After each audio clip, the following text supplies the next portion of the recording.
All right, then this is the final part of the nGaedheal chapter, part four, just concluding on the economic policy and the end of the nGaedheal Cosgrave administration, and then just recapping on the exam questions again that came up in recent years. Okay, so just kind of finishing the economy, just sample questions. The Great Depression that hit the world economy following the Wall Street crash of 1929 did not have a massive impact on the Irish Free State because we were not essentially a global economic structure, still very much dependent on Britain. You know, there was a small fall of exports, certainly, and imports were slightly curtailed, but overall we were secure in that respect. There was little decline in living standards because, I suppose, as I said, we were not so dependent on America than what we might be now, for example. I mean, most of our industry was directed towards the domestic market, most of our agriculture, British market. So therefore, you know, we were not very much impacted, as economic historian Ellen Cullen says, by international standards. The South had fared quite well. And then just concluding overall, I suppose by 1932, the writing was on the wall for Cumann Gael after 10 years in office.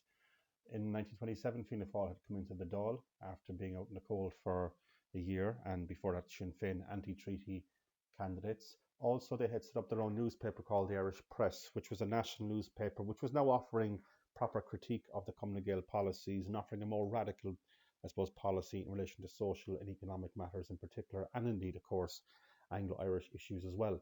Cumann Gael was also proving unpopular with acts such as the Intoxicating Liquor Act of 1927, which put a more curtailment on public houses and the sale of alcohol, as well as the conservatism of the Censorship of Publications Act, which effectively banned nearly every single writer and many publications in the country at that particular. So there was also a rise in immigration, which was becoming a common feature over the next 3 or 4 decades, rising unemployment. There was a fear of IRA activity and even the so-called Red Scare, which was a so-called communist threat, which really didn't have much legs in it, really. But they were all undermining the Cosgrave administration. And of course, the World Depression of the 1930s didn't help matters either when Cosgrave finally called an election in February of 19. So in that election, Fianna Fáil gained 72 seats, now toppling Cumann Gael with just 57. De Valera had essentially gained the most, but he did not have a significant majority to form a government. But with the support of Labour on the outside, they did nominate him as Taoiseach, and Fianna Fáil came into power in March of 1932 and would stay there up until 1948.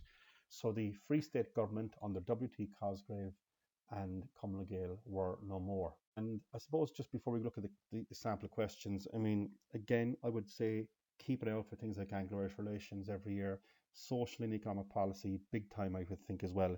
A possible third entry could be the 2018 question, which is not here in the PowerPoint, but on your notes, referring to threats to security. And all those three questions, Anglo-Irish relations, the economy, security, would involve both Cumann Gael and Fianna Fáil. So you really have to do these two chapters together to get a full span of the question itself. Looking at the 2017 question there, you have an Anglo-Irish relations question, as we saw in the first video. Who achieved more in relation to Anglo-Irish matters, Cosgrave or De Valera? With Cosgrave, you'll be referring to the Boundary Commission, Ireland's role as a dominion, and of course the aftermath of the treaty and what it spelled out for the Irish Free State. And the majority of that essay would say 2/3 of that would be on De Valera's dismantling of the treaty, which we'll look at in the next chapter. Okay. And again, other questions like the economy came up in 2016 and 2013. You can have a look at them back on part one of this video selection. Yeah, that's kind of the main things. And the only time there was ever a general question on the Cosgrave governments was in 2006. Between 1922 and 32, what steps did Cosgrave governments take to establish the Irish Free State on firm foundations? And that's everything from law and order, the Army Mutiny, going into Anglo-Irish policy. You could look at the Boundary Commission debacle. You could look at the Dominion status, going into the economic policies such as agriculture, industry, tariffs, the Shannon scheme, right up until the conclusion here itself. It's a kind of a general tell-all question on the Cosgrave governments, or indeed the Cumann Gael governments itself. So that's pretty much that for this particular chapter. In the next section, I'm going to look at the Fianna Fáil De Valera government between 1932 up until 1939. And again, we will look at kind of similar areas such as the economy, security threats from the IRA and blue shirts, and of course, Anglo-Irish policy as well, De Valera's dismantling of the treaty, probably in a bit more detail there because you could get a question just on De Valera. So I hope that's been of benefit, and stay tuned. We'll be back with Fianna Fáil very, very soon. Thank you.